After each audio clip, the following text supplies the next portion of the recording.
बच्चों, पिछले वीडियो में आप लोगों ने राउल्ट का नियम पढ़ा था और उसकी उपयोगिता के बारे में पढ़ा था।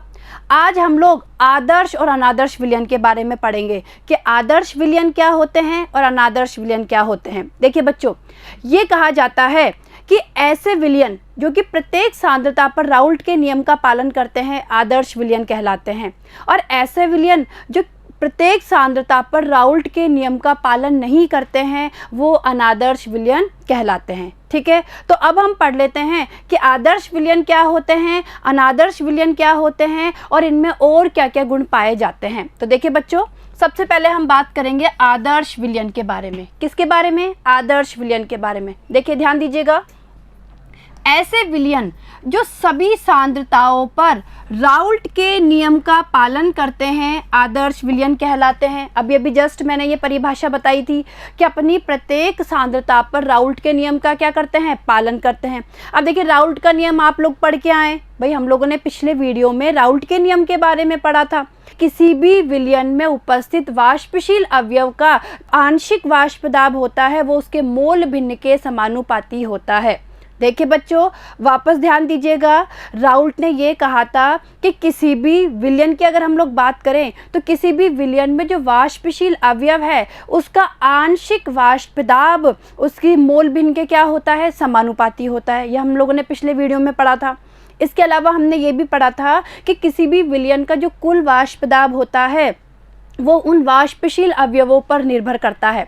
अगर विलेय और विलायक दोनों ही वाष्पशील अवस्था में हैं तो इन दोनों का ही योगदान होगा विलयन के कुल वाष्प दाब में, या ये कह सकते हैं कि दोनों के आंशिक वाष्प दाब का योग ही विलयन का क्या होगा? कुल वाष्प दाब होगा। लेकिन अगर मान लीजिए किसी भी विलयन में अगर केवल विलायक ही वाष्पशील अवस्था में है और जो विलेय है वो अवाष्पशील अवस्था में है, तो उस परिस्थिति में जो विलयन का वाष्प दाब होगा उसमें केवल विलायक का ही योगदान होगा। ठीक है, तो देखिए आगे, यदि दो अवयव A तथा B हो तो राउल्ट के नियम से, देखिए नियम मैंने आपको बताया हुआ है कि जो P यानी विलयन का जो कुल वाष्प दाब है वो A के आंशिक वाष्प दाब और B के आंशिक वाष्प दाब के योग के बराबर होगा। ठीक है, अब A का आंशिक वाष्प दाब हमें पता है भाई, मान लीजिए A अवयव के आंशिक वाष्प दाब की हम लोग बात करें तो ये किसके डायरेक्टली प्रोपोर्शनल होगा? इसके मोल भिन्न के। ठीक है, और ऐसे ही हम B अवयव की बात करें तो वो इसके मोल भिन्न के बराबर होगा, XB के। यानी A अवयव का जो आंशिक वाष्प दाब है वो इसकी मोल भिन्न यानी XA के बराबर होगा, और जो PB जो B अवयव की हम लोग बात कर रहे हैं इसका जो आंशिक वाष्प दाब है ये XB यानी इस B की मोल भिन्न के समानुपाती होगा। क्लियर है? अब जैसे ही ये समानुपाती का साइन हटेगा यहाँ आ जाएगा PA बराबर PA नॉट XA। क्लियर है? अरे भैया, पिछले वीडियो में आप लोगों ने पढ़ा है, राउल्ट का ही नियम है ये। और PB बराबर PB नॉट XB। भैया आप लोग पढ़ के आए और आप लोगों को पता है कि PA क्या है? PA यहाँ पे शुद्ध अवस्था में जो A अवयव है उसका वाष्प दाब है। PB क्या है? यहाँ पे शुद्ध अवस्था में जो B अवयव है उसका क्या है? ये वाष्प दाब है। क्लियर है? तो ये आप लोग पढ़ के आए। अब हम ये मान रख देते हैं, PA की जगह तो हम लोग मान रख देंगे PA नोट XA। ये लो भाई, ये रख दिया PA नोट XA, और PB की जगह रख देंगे PB नोट XB। ये लो हम लोगों ने रख दिया PB नोट XB। ठीक है, ये आप लोग राउल्ट के नियम में पढ़ के आए। आगे देखिए, इन विलयनों के लिए, कौन से विलयनों के लिए? आदर्श विलयनों के लिए। देखिए, आदर्श विलयनों के लिए एंथैल्पी परिवर्तन शून्य होता है। यानी हम क्या बोल सकते हैं, जो डेल H मिश्रण है वो किसके बराबर होता है? 0 के बराबर। यानी एंथैल्पी परिवर्तन बिल्कुल शून्य। कहने का मतलब है विलेय और विलायक को जब मिला के विलयन बना जाएगा तो ना तो ऊर्जा का अवशोषण होगा और ना ही ऊर्जा का उत्सर्जन। ठीक है, तभी तो डेल H क्या है? यहाँ पे 0 है, एंथैल्पी परिवर्तन 0 है। आगे देखिए, अर्थात इनमें अवयवों को मिश्रित करने पर ऊष्मा का उत्सर्जन तथा अवशोषण नहीं होता है। आगे देखिए, विलयन का आयतन दोनों अवयवों के आयतन के योग के बराबर होता है। यानी अगर हम विलयन के कुल आयतन की बात करें तो विलयन का कुल आयतन बराबर विलेय का आयतन प्लस विलायक का आयतन। तो कहने का मतलब है कि यहाँ पे आयतन परिवर्तन भी क्या होगा, शून्य होगा, यानी आयतन परिवर्तन भी यहाँ पे क्या होता है, शून्य होता है। यानी जो डेल वी है, मिश्रण का जो डेल वी है वो भी किसके बराबर होगा, 0 के बराबर होगा।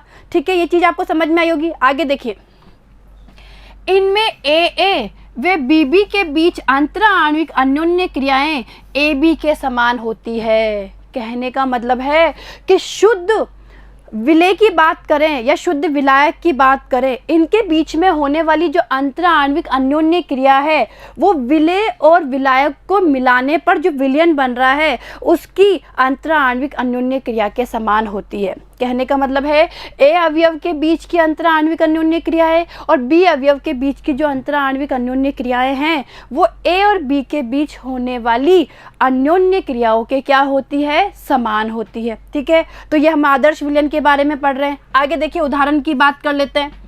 आदर्श विलयन के उदाहरण की हम लोग बात करें तो देखिए सबसे अच्छा उदाहरण है एन हेक्सेन और एन हेप्टेन। क्लियर है। दूसरा उदाहरण देखिए, ब्रोमोएथेन और क्लोरोएथेन।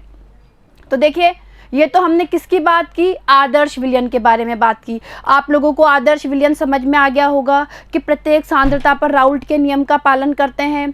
दूसरा, एंथैल्पी परिवर्तन बिल्कुल शून्य होता है, आयतन परिवर्तन इनमें शून्य होता है और ए और बी यानी शुद्ध अवयवों के बीच में जो अंतरा आणविक क्रियाएं होती है, जो आकर्षण बल होता है वो AB के आकर्षण बल के ही क्या होता है, समान होता है। और हमने इनके उदाहरणों की बात कर ली। पहला उदाहरण लिया हमने एन हेक्सेन और एन हेप्टेन का, यानी इन दोनों को जब मिक्स किया जाता है उससे बनने वाला विलयन।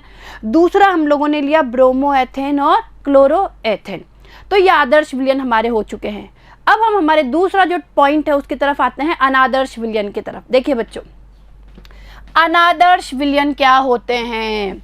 अरे भाई, ऐसे विलयन जो प्रत्येक सांद्रता पर राउल्ट के नियम का पालन नहीं करते हैं। ठीक है, अब देखिए, ऐसे विलयन जो सभी सांद्रताओं पर राउल्ट के नियम का पालन नहीं करते हैं अनादर्श विलयन कहलाते हैं।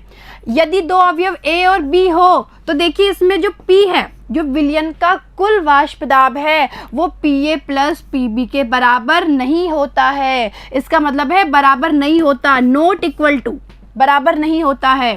तो जब हम P और PB का मान रखेंगे तो वो भी P के बराबर नहीं होगा। यानी हम ये लिख सकते हैं P is not equal to PA not XA plus PB not XB। यानी सीधा सीधा कहने का मतलब है राउल्ट के नियम का पालन नहीं करते हैं। क्लियर है। आगे देखिए, दोनों अवयवों को मिलाने पर एंथैल्पी परिवर्तन शून्य नहीं होता है। यानी डेल H मिश्रण है वो 0 के बराबर नहीं होता है। यानी इसमें एंथैल्पी परिवर्तन शून्य नहीं होता है, यानी कुछ ना कुछ एंथैल्पी में परिवर्तन होता है यहाँ पे। ठीक है, आगे देखिए, दोनों अवयवों को मिलाने पर विलयन का आयतन दोनों अवयवों के आयतन के बराबर नहीं होता है। यानी जो डेल वी मिश्रण है नॉट इक्वल टू 0। ठीक है, यानी इसमें आयतन परिवर्तन शून्य के बराबर नहीं होता है। आगे देखिए, इनमें AA व BB के बीच की अन्योन्य क्रियाएं AB के समान नहीं होती है। कहने का मतलब है शुद्ध A, जो शुद्ध A अवयव है और शुद्ध B अवयव है, इनके बीच में होने वाली जो अन्योन्य क्रियाएं हैं वो AB के समान नहीं होती है। तो ये तो हमने अनादर्श विलयन के बारे में बात की कि भाई अनादर्श विलयन क्या होते हैं, जो राउल्ट के नियम का पालन नहीं करते। इनमें एंथैल्पी परिवर्तन शून्य के बराबर नहीं होता, इनमें आयतन परिवर्तन भी शून्य के बराबर नहीं होता, और इनमें क्या होता है AA और BB के बीच में होने वाली जो अन्योन्य क्रियाएं हैं, जो आकर्षण बल है वो AB के समान नहीं होता है। ठीक है, अब देखिए जो अनादर्श विलयन है इनको भी दो भागों में बांटा गया है।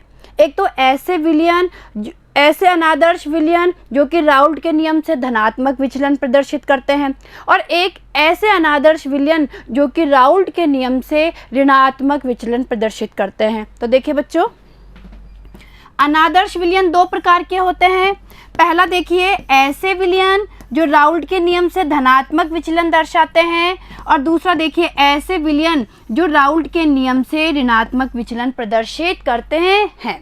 तो सबसे पहले हम पहला ले लेते हैं, धनात्मक विचलन दर्शाने वाले अनादर्श विलयन। ठीक है, देखिए बच्चों, धनात्मक विचलन प्रदर्शित करने वाले अनादर्श विलयन, हम इसकी बात कर रहे हैं फर्स्ट इसकी। देखिए, इन विलयनों का वाष्प दाब राउल्ट नियम से निर्धारित किए गए वाष्प दाब से अधिक होता है। देखिए बच्चों, इन विलयनों का जो वाष्प दाब होता है वो राउल्ट नियम के द्वारा निर्धारित किए गए वाष्प दाब से क्या होता है, ज़्यादा होता है, अधिक होता है। यानी हम ये कह सकते हैं कि P1 is greater than P1 note X1, ठीक है भाई, ज़्यादा होता है ना।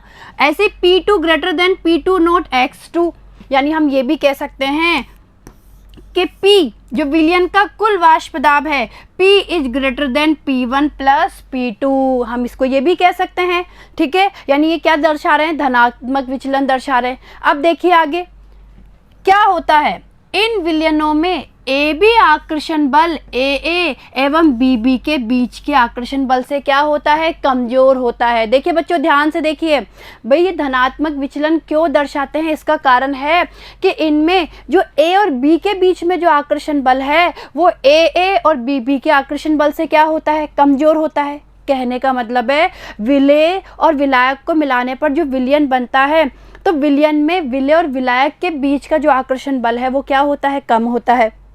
तो इससे क्या होगा, अरे भाई इससे ये होगा कि जो सतह के अवयवी कण हैं उनकी सतह को छोड़कर जाने की प्रवृत्ति क्या होगी, ज़्यादा होगी।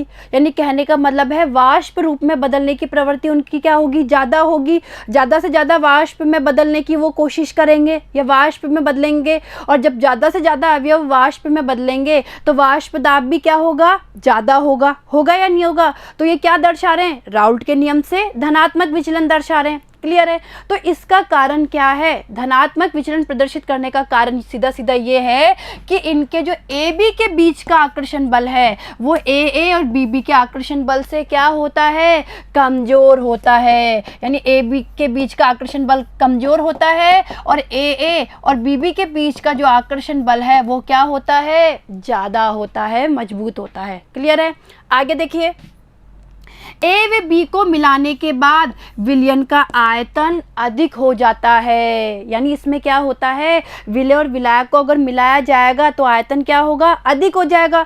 यानी जो मिश्रण, जो विलयन का आयतन है वो A के आयतन और B के आयतन को मिलाने पर जो बनता है उससे क्या होगा, ज़्यादा। कहने का मतलब है जब A और B को मिलाएंगे तो A के आयतन और B के आयतन के योग से ज़्यादा क्या होगा, जो मिश्रण बनता है उसका आयतन। तो कहने का मतलब है आयतन में परिवर्तन क्या हो गया, पॉजिटिव। यानी आयतन में परिवर्तन यहाँ पे क्या हो गया, धनात्मक। यानी सीधा सीधा कहने का मतलब है कि आयतन उच्च हो जाता है, अर्थात विलयन का आयतन कैसा हो जाता है, उच्च हो जाता है। क्लियर है। आगे देखिए, अवयव A एवं B को मिलाने पर ऊर्जा का क्या होता है, अवशोषण होता है। यानी कहने का मतलब है कि एंथैल्पी परिवर्तन भी कैसा होता है, यहाँ पे धनात्मक होता है। तो देखिए डेल H मिश्रण बराबर क्या होता है, पॉजिटिव होता है, धनात्मक होता है। तो धनात्मक होने का मतलब क्या है, ऊष्मा शोषी प्रक्रम। कैसा प्रक्रम हो गया ये, ऊष्मा शोषी प्रक्रम हो गया। अब देखिए बच्चों, अगर इसके उदाहरण की बात करें तो उदाहरण देखिए, एथेनॉल और एसीटोन है, दूसरा है कार्बन डाइसल्फाइड और एसीटोन, ये इसके उदाहरण है। भाई इन दोनों से बना हुआ विलयन और इन दोनों से बने हुए विलयन, ठीक है। अब आगे देखिए, ये जो आपके सामने ये जो प्लॉट है, ये जो आरेख है, या हम कह सकते हैं ये जो ग्राफ है, इससे हम धनात्मक विचलन दर्शाने वाले अनादर्श विलयनों को अच्छे से समझ सकते हैं कि किस तरीके से इनमें धनात्मक विचलन आता है। देखिए बच्चों, एक्स एक्सिस पर हम लोगों ने ले लिया मोल अंश, क्या ले लिया, मोल अंश, और यहाँ पे हम लोगों ने ले लिया वाष्प दाब। ये जो ग्राफ खींचा गया है, ये ग्राफ खींचा गया है विलेय और विलायक, यानी जो दोनों अवयव है उन दोनों अवयवों के मोल अंश और उनके वाष्प दाब के बीच में। अब आप ध्यान से देखेंगे तो ये आपको जो ये ग्रीन कलर की जो कटिंग लाइन में जो ये ग्राफ दिख रहा है, ये तो ग्राफ आता है उन विलयनों के लिए जो कि राउल्ट के नियम का क्या करते हैं, पालन करते हैं। यानी कहने का मतलब है आदर्श विलयनों के लिए। यहाँ पे हम बात कर रहे हैं ऐसे विलयनों के बारे में जो कि धनात्मक विचलन दर्शाते हैं। कहने का मतलब है राउल्ट के नियम से जो धनात्मक विचलन प्रदर्शित कर रहे हैं, तो देखिए उनके लिए इस तरीके से धनात्मक विचलन, ये ग्राफ देखिए ऊपर की तरफ आएगा, देखिए आ रहा है ना भाई, P1 का मान भी देखिए ज़्यादा आ रहा है, P2 का भी ज़्यादा आ रहा है और P का भी ज़्यादा आ रहा है। और ध्यान से देखेंगे तो P1 का मान यहाँ पे ज़्यादा आ रहा है किससे, P1 नोट x1 से। देखिए इधर समझिए, जो P1 है उसका मान यहाँ पे ज़्यादा आ रहा है P1 नोट x1 से, धनात्मक विचलन है। इसी तरीके से जो P2 है उसका मान भी ज़्यादा आ रहा है P2 नोट x2 से। अरे भाई P1 बराबर P1 नोट x1 तो कब होता है, जब हम बात करते हैं आदर्श विलयन के बारे में, जो कि राउल्ट के नियम का पालन करते हैं। हम यहाँ पे बात कर रहे हैं धनात्मक विचलन दर्शाने वाले अनादर्श विलयन। तो देखिए P1 का मान भी ज़्यादा, P2 का मान भी इससे ज़्यादा आ रहा है, और जो कुल P है, कुल P का मान भी P1 प्लस P2 से क्या आ रहा है, ज़्यादा आ रहा है। यानी विलयन का जो कुल वाष्प दाब है, कुल वाष्प दाब P की बात करें, उसका मान भी P1 प्लस P2 से क्या आ रहा है, ज़्यादा आ रहा है। तो इस तरीके से इस ग्राफ से आपको समझ में आया होगा कि किस तरीके से धनात्मक विचलन होता है। ठीक है, अब आगे देखते हैं आगे क्या है। अब ऋणात्मक विचलन प्रदर्शित करने वाले अनादर्श विलयन। देखिए बच्चों, इन विलयनों का वाष्प दाब राउल्ट नियम से निर्धारित किए गए वाष्प दाब से क्या होगा, कम होगा। यानी राउल्ट के नियम से जो वाष्प दाब आना चाहिए उससे इनका वाष्प दाब क्या होगा, कम होगा। ठीक है, देखिए यानी अब P1 कम हो जाएगा। ठीक है, यानी P1 लेस देन, P1 कम होता है किससे, P1 नोट x1 से।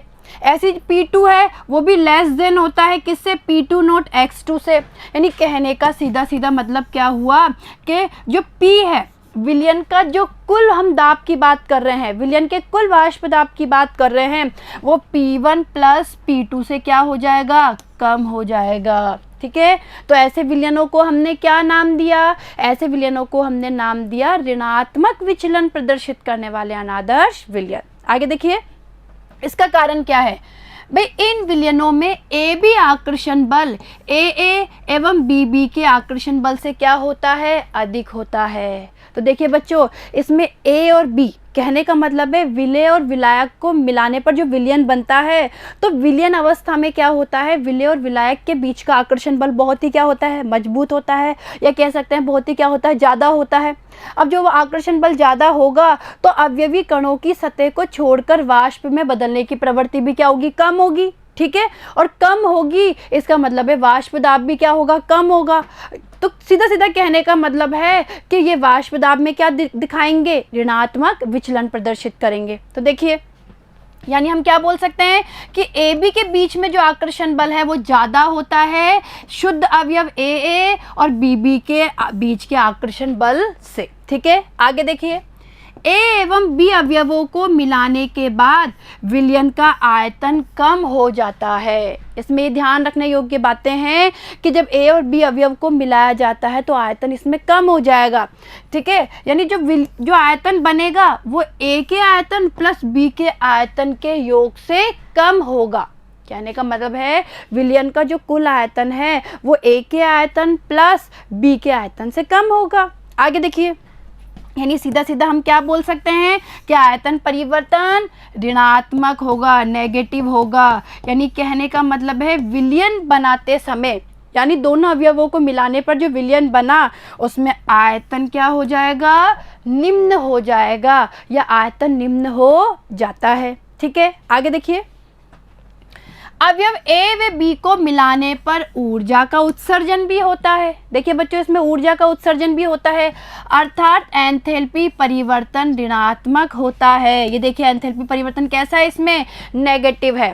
तो देखिए आपने समझा, एंथैल्पी परिवर्तन नेगेटिव का मतलब है ऊर्जा का उत्सर्जन हो रहा है। ऊर्जा के उत्सर्जन का मतलब है ये कैसा प्रक्रम है, ऊष्माक्षेपी प्रक्रम, यानी इसमें ऊष्माक्षेपी प्रोसेस होता है। जबकि हमने जब वहाँ पे बात की धनात्मक विचलन दर्शाने वाले अनादर्श विलयनों की बात की, तो वहाँ पे हमने देखा कि डेल एच क्या था, धनात्मक था, पॉजिटिव था। यानी कहने का मतलब है वहाँ पे ऊष्माशोषी प्रक्रम हो रहा था। तो और ये क्या है, ऊष्माक्षेपी प्रक्रम है।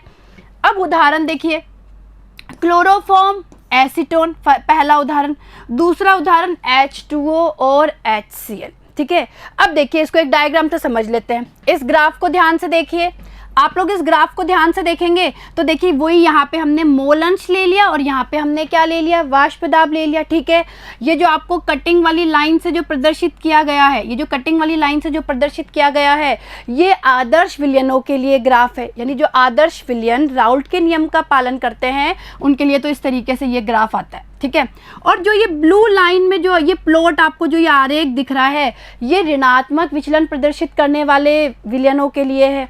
अब देखिए यहाँ पे देखिए P1 का मान अगर आदर्श विलयन के लिए P1 का मान इस तरीके से सीधी लाइन में आता, लेकिन यहाँ पे मान आ रहा है बिल्कुल यूं कम, ऋणात्मक फॉर्म में मान आ रहा है, कमी आ रही है, यानी वाष्प दाब में कमी आ रही है। यानी कहने का मतलब है यहाँ पे P1 का मान क्या है, P1 नोट और x1 से कम आ रहा है। ठीक है, ऐसे यहाँ पे बात करें, यहाँ पे भी देखिए आप लोग P2 का जो मान है वो कम आ रहा है, किससे, P2 नोट और x2 से क्या आ रहा है, कम आ रहा है, यानी ऋणात्मक विचलन है।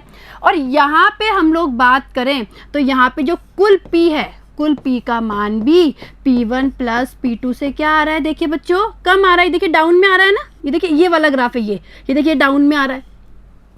तो आप लोग क्या देख रहे हैं कि यहाँ पे जो राउल्ट के नियम से जो ग्राफ आ रहा है उससे ऋणात्मक विचलन प्रदर्शित कर रहे हैं, यानी राउल्ट के नियम से क्या प्रदर्शित कर रहे हैं, ऋणात्मक विचलन। ठीक है, तो ये ग्राफ किन के लिए आएगा, ऐसे विलयनों के लिए जो कि राउल्ट के नियम से ऋणात्मक विचलन प्रदर्शित करते हैं। ठीक है, तो देखिए बच्चों, आप लोगों को आदर्श विलयन, अनादर्श विलयन और दो तरीके के अनादर्श विलयन समझ में आए होंगे।